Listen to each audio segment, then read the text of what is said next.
Hello and welcome to this guide. Today we're going to take a look at a Vanessa overview that I've made, which encompasses not just her base kit, but also the two expansions, Mistress of the Deep, as well as the gang. I think this is the perfect timing to make a video like this, because with the introduction of these two expansions, the way that Vanessa plays as a character has kind of fundamentally changed in a way that I think is incredibly fun. It makes her very fluid and it enables her to transition between a ton of different playstyles and archetypes, but it also increases the complexity by the same amount. It makes perfect sense if you think about it. Anything that increases the amount of viable options that you have is going to increase the complexity as a result, and anything that has high complexity will kind of naturally tend to be more difficult to pilot. So that's why I intend for this guide to be very useful both for people who just want to get more in depth with the character, but also for returning players who want to get used to the new things the character can do now, as well as new players who just want to familiarize themselves with Vanessa to begin with.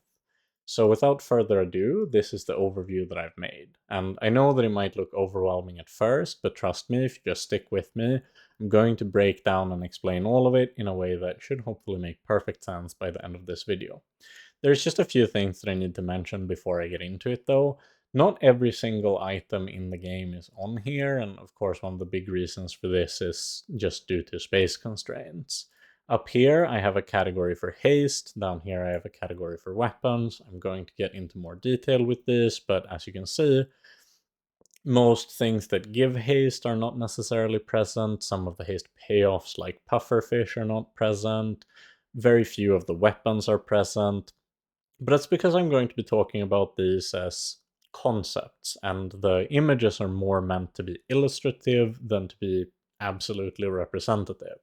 So when I talk about haste payoffs, even though you just see catfish in front of you, understand that pufferfish is also a valid haste payoff to play, and what you want to go for is going to be much more related to simply what's strongest at the time or how it interacts with other items in the game, but I want this guide to be something that can be useful even in the future if they make balance changes or if they introduce new cards, because while cards may change, concepts generally do not, and this covers a lot of things that are very core to Vanessa's identity.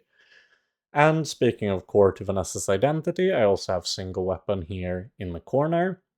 I'm not going to go into too much detail on that one, but the reason that I've chosen to exclude it from the chart in general, but still wanted to bring it up, is because while it's something very powerful, I treat it as more of a modifier than a specific archetype. At the end of the day, there's no reason why you can't put a silencer on a keg or a shark ray, or why you wouldn't be able to run say arbalest with your crow's nest rather than a specific thing like flagship or katana.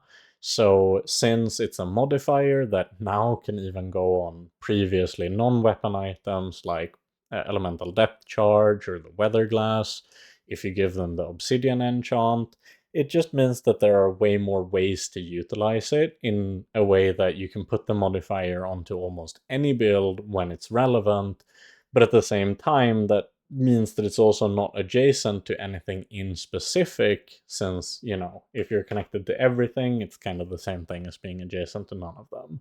But with all that out of the way, I thought I'd start us off here in the weapons corner.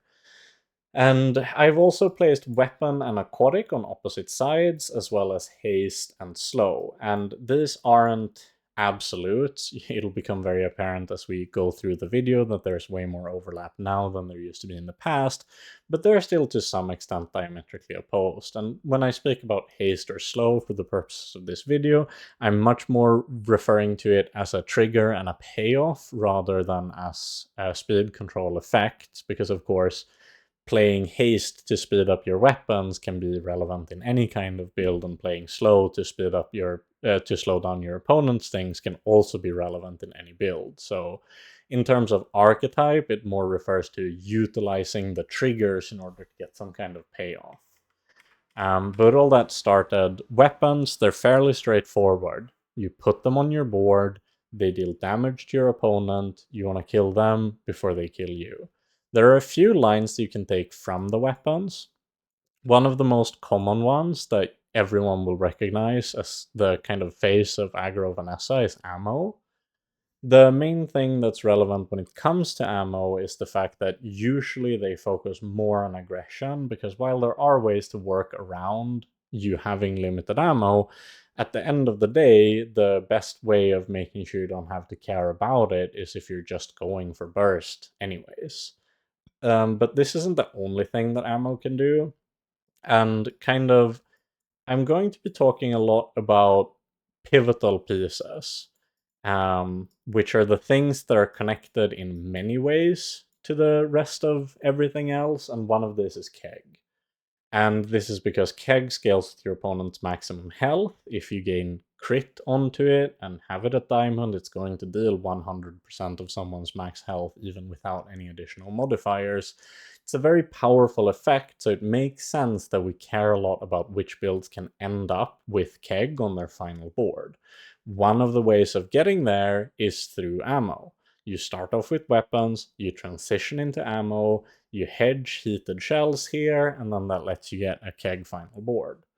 But this is kind of where the complexity comes into play, because of course that's not the only thing we can do with heated shells. Heated shells also lets us run Soracid very easily, because now we have a lot of burn triggers that turn into haste triggers. Ammo can synergize with dive weights at this point, which is, aquatic ammo haste item. And this has created much more of an entry point from these builds to go into Trebuchet compared to what they could do previously. So that's another angle. Now you don't necessarily need to only care about the fact that you have weapons for your Trebuchet build. You can utilize things like dive weights to also fuel the Trebuchet. There's a lot of more interesting lines, let's put it that way. The second thing that you can easily do with weapons is, of course, the trebuchet itself. It's another linchpin piece because it cares both about you having weapons and it cares about you having haste, which means that there are a lot of various directions that you can get into the trebuchet from. But it doesn't change the fact that it's also one of the most archetypical payoffs for going weapons in the first place. We have another really key linchpin here. These are kind of the trifecta almost of really crucial linchpins currently, where they carry a lot of different tags and end up in a lot of different boards, with trebuchet included as well, of course. But Soracid specifically is a small, aquatic, friend weapon that gives haste and care about burn. So due to those factors alone, it's only natural that he ends up having a ton of various arrows pointing towards him. And then finally, and this is where it really starts getting interesting, as you can see here, there's a third way that you can play weapons, which is with aquatics. And here we kind of have the MVP in the shark claws. They've been really buffed recently to the point where they're one of the strongest early game options. And Narwhal is no slouch either at a 4-second cooldown. There are, of course, also more things that are both weapons and aquatic, but those are two of the main ones that you can keep in mind. And the thing that becomes so relevant here is that it's easy to imagine a scenario where half of your board is aquatic already, even though you're playing all weapons. Well, if half of your board is aquatic, it's not very hard to make a transition where you start off playing weapons into aquatic weapons and you still end up with aquatics. And then wherever you take it from there, maybe you end up on a final board where you're utilizing the slow payoffs. It doesn't matter too much. The point is that because there's now overlap between things like aquatic and weapons, you can much more easily pivot from point A to point B and end up on the opposite side of this whole spectrum. And speaking of the opposite side, as I mentioned before, we do have the aquatics. And with the aquatics, it's most common to pair either the slow or the haste. The entry point into both of them, and the reason you play them is very similar. A lot of the haste payoffs are aquatic, a lot of the slow payoffs are aquatic. There are non-aquatic payoffs for both haste or slow, But as a lot of them are aquatic, it means that it's very easy to use them in conjunction with something like a shipwreck or a primordial depth charge, because at the end of the day, they care about the same tags. You want haste, which you can get from aquatic, and you want aquatics, which you can have your haste payoff be, just to name an example.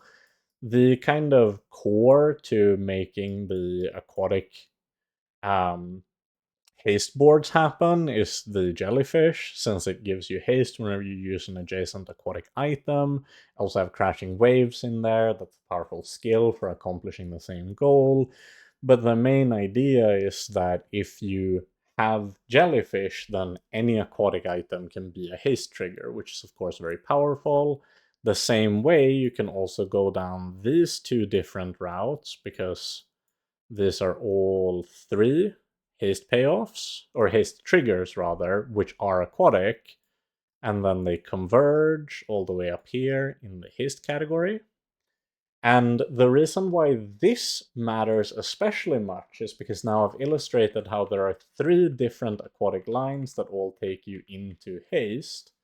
You can also follow these lines down and end up in trebuchet, because they're all haste triggers. Sometimes you even end up kind of doing both things, where you're having some haste payoff and some trebuchet payoff. But that varies, of course, with your given game state. But this was a big change too, because previously it was considered fairly difficult to play trebuchet outside of weapons. Trebuchet was considered a weapons payoff first and foremost, but now it's once again ended up being this bridge, especially because jellyfish cares about aquatic triggers, and we have some items that are both weapons and aquatics and small to boot, which means that if you're activating Saracid or Narwhal next to a jellyfish, it's suddenly two separate triggers for your trebuchet. And this have given way more lines when it comes to getting into trebuchet as a composition. And the only thing you need to figure out from there is how to utilize the payoff of the trebuchet. One thing that I can point out is that the ability to make your aquatic triggers faster while putting the damage portion of the figurehead onto your trebuchet is one powerful option, because of course it lets you both increase the power of your payoff, but also speed up your triggers. But there's a variety of things you can do this. Anything that scales off of burn is very powerful with skills. Either if you go for burn starting skills, or you go for something like conflagration, there are a lot of ways to make it scale with a bunch of burn loot. The sky's your limit. It's your creativity that really matters. But that, speaking of burn, of course, brings us to the other thing that's been very interesting as of late, which is the fact that there's now this sort of direct line which connects aquatics to burn, which wasn't the case prior to Mysteries of the Deep. And the reason that this matters so much is because the burn lines all obviously have a natural convergence point in Keg, which in turn means that now Vanessa can suddenly realistically move from playing a aquatic build into having a Keg as your finisher. Either you can do this by hybridizing it with things like lighter or weather glass, or even incorporating the heated shell skill by route of something like dive weights, or just incorporating even stuff like nesting doll into your hybrid aquatic keg endgame board. Uh, it becomes complex, and that's the other thing that I promised at the start. I said it was going to be fun, I said it was going to be creative, I said there's going to be a lot of overlap, but also complexity. And this has been further kind of made manifest by the crucial inclusion of these two items from the gang, the saloon and the shot glasses. They're items that have both slow and haste triggers at the same time, which means that you can now much more fluidly transition between the previously relatively diametrically opposed categories of haste payoff boards and slow payoff boards. Sometimes you might even play haste and slow payoffs on the same board now. If you're running shot glasses anyways, there's not as if there's any intrinsic reason why you couldn't run arbalest together with a pistol shrimp. They are items that have relatively similar goals. They want you to buff them up and then to kill the opponent, preferably in as few shots as possible, before their ammo runs out and before their long cooldowns become a big issue for you. So the fact that they both can utilize shot glass in a very powerful way means that suddenly maybe you will play both of them on the same board. In the same way, it's possible, of course, to have a saloon board that utilizes friends that scale with both haste and poison. You can even do a very, very cute combo, I think, where if you have the saloon and then you get the anglerfish, it lets you fuel the Soracid, which lets you scale your catfish, which in turn ties back into full circle with also scaling off of the saloon. So there's this insane degree of overlap where now no individual part of Vanessa's kit is isolated from all of the rest. No matter how you go down the lines, they'll converge at some point. And I think this is an insanely fun playstyle because it lets you be so much more creative with your boards. You're no longer stuck in this position of feeling like, well, I'm on a weapon board, so I can only play the weapon adjacent things, and I know that aquatics won't really be that relevant this game, or vice versa. Now, it's only your creativity that sets the limit for which Vanessa board you can end up in. And to me, that's what the character should be about. So I hope that you've enjoyed listening to me talk about this. Make sure that you subscribe if you want to see more videos like this. And in the meantime, I hope that wherever you are, you have a wonderful morning, day, evening, or night. And I hope to see as many as possible of you in the next one.